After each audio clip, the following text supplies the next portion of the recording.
Hello दोस्तों, welcome to study with Hussain. आज के इस वीडियो लेक्चर में हम बात करने वाले हैं हेपेटाइटिस बी के बारे में। हेपेटाइटिस बी क्या होता है, ये क्यों हो जाता है, ये किस किस कंडीशन में हो जाता है, इसकी क्या क्या कॉम्प्लिकेशन होती हैं और इसका ट्रीटमेंट इस तरह से किया जाता है। तो जानने के लिए बने रहिए वीडियो के एंड तक। तो बेसिकली हेपेटाइटिस बी जो होता है ये एक हेपेटाइटिस बी वायरस से फैलता है, जो एक डीएनए वायरस होता है। हेपेटाइटिस बी बेसिकली दो तरह से हो सकता है, acute and chronic.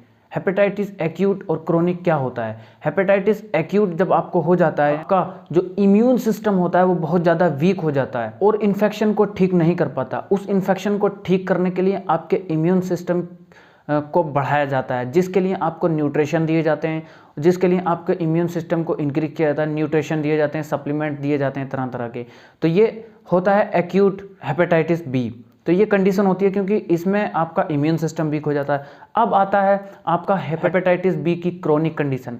Chronic condition जो होती है ये एक बहुत सीवियर कंडीशन होती है। बेसिकली जो हेपेटाइटिस बी की एक्यूट कंडीशन होती है वो लगभग 6 महीने या 6 महीने से कम तक चलती है, यानी कि ये बहुत कम समय में रिकवर कर लेता है। जब आपको न्यूट्रिशन और डाइट दी जाती है तो ये कम समय में रिकवर कर लेता है।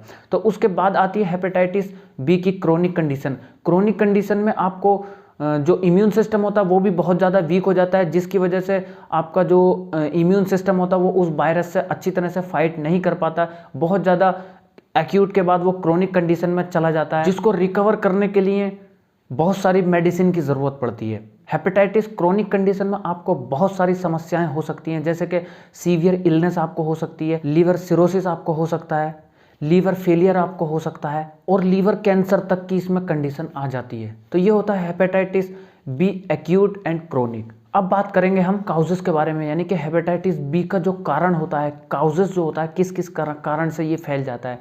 तो बेसिकली जी इसका जो मेन कारण होता है वो पर्सन टू पर्सन कॉन्टैक्ट में आने से होता है। एक पर्सन से दूसरे पर्सन के जब टच में या कॉन्टैक्ट में आता है तो हेपेटाइटिस बी हो जाता है। यानी कि हेपेटाइटिस बी का अगर कोई पेशेंट है और वो दूसरा जो हेल्थी पेशेंट है वो अगर हेपेटाइटिस बी के जो पेशेंट के कांटेक्ट में आएगा तो उसको भी वो ट्रांसमिटेड हो जाएगा, जिसमें वो आपको ब्लड के थ्रू, सलाइवा के थ्रू, बॉडी फ्लूइड के थ्रू और सेक्सुअल कांटेक्ट के थ्रू आपके बॉडी के अंदर वो एंटर कर जाता है। सेक्सुअल कांटेक्ट में आपकी सलाइवा, आपका सीमेन और आपका जो वेजाइनल सिक्रेशन होता है उसके थ्रू वो आपकी बॉडी में एंटर हो सकता है। उसके अलावा कारण होता है सिरिंज शेयरिंग, यानी कि जिसको नीडल शेयर कहते हैं। कंडीशन में हेपेटाइटिस बी के पेशेंट के लगी हुई नीडल अगर वो शेयर की जाए दूसरे को तो वो उस नीडल के थ्रू, यानी कि वो आपके ब्लड के कॉन्टेक्ट में आएगा, वो सिरिंज उस पेशेंट के इंजेक्ट की जाएगी तो वो उसके भी थ्रू उसमें वो फैल सकता है। एक्सीडेंटल नीडल केस में होता है, जैसे कि अगर कोई जो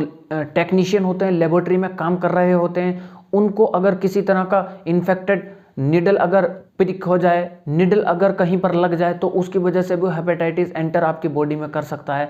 उसके अलावा मदर टू फीटस, अगर मदर को हेपेटाइटिस बी की प्रॉब्लम है और वो प्रेग्नेंट है तो उस कंडीशन में वो जो प्रेग्नेंट है उस मदर का जो हेपेटाइटिस की प्रॉब्लम है वो फीटस के अंदर ट्रांसमिटेड हो सकती है, यानी कि फीटस को भी हो सकती है। तो ये होते हैं इसके बहुत सारे कारण जिसकी वजह से हेपेटाइटिस बी हो जाता है। अब हम बात करेंगे यहाँ पर कुछ सिम्टम के बारे में कि अगर हेपेटाइटिस बी हो जाए तो इसमें कौन कौन से सिम्टम हो जाते हैं।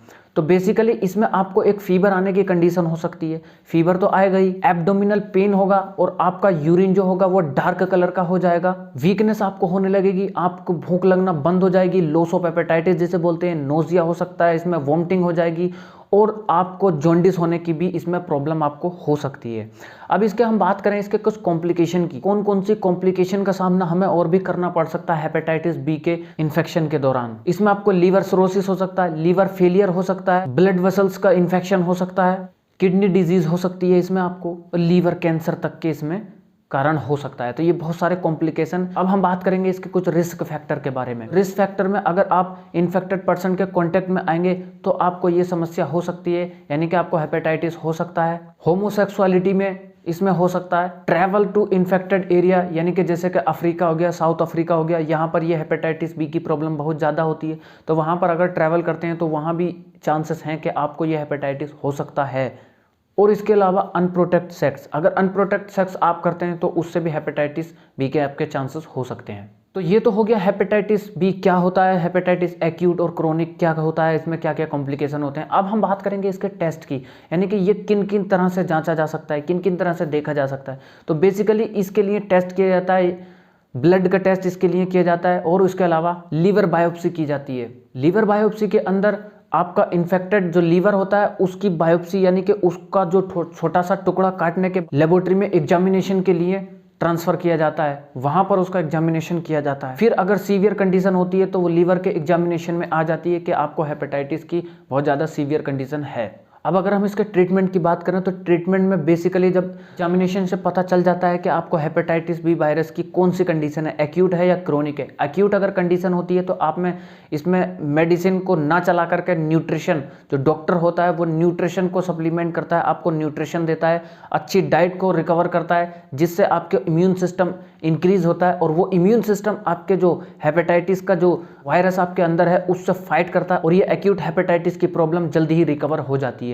अब आती है क्रोनिक कंडीशन। क्रोनिक कंडीशन में बहुत सारी मेडिसिन चलती हैं जो एंटीवायरल मेडिसिन होती हैं, जिसमें लेमिबुडिन, एडिवोफिर, टेल्बिवुडिन, टेकावीर, इसके अलावा और भी बहुत सारी एंटीवायरल मेडिसिन है। उसके अलावा किया जाता है इसमें सर्जरी, यानी कि लीवर ट्रांसप्लांट किया जाता है। अगर बहुत ही ज़्यादा इन्फेक्टेड हो गया है आपका लीवर तो उसके लिए लीवर ट्रांसमिटेड किया जाता है, यानी कि लीवर का जो इन्फेक्टेड एरिया होता है उसको काट के रिमूव कर दिया जाता है। तो आज के वीडियो में हमने बात किया हेपेटाइटिस बी के बारे में। हेपेटाइटिस बी एक्यूट और क्रोनिक क्या होता है, क्यों होता है, और इसका टेस्ट और इसके ट्रीटमेंट किस तरह से किया जाता है।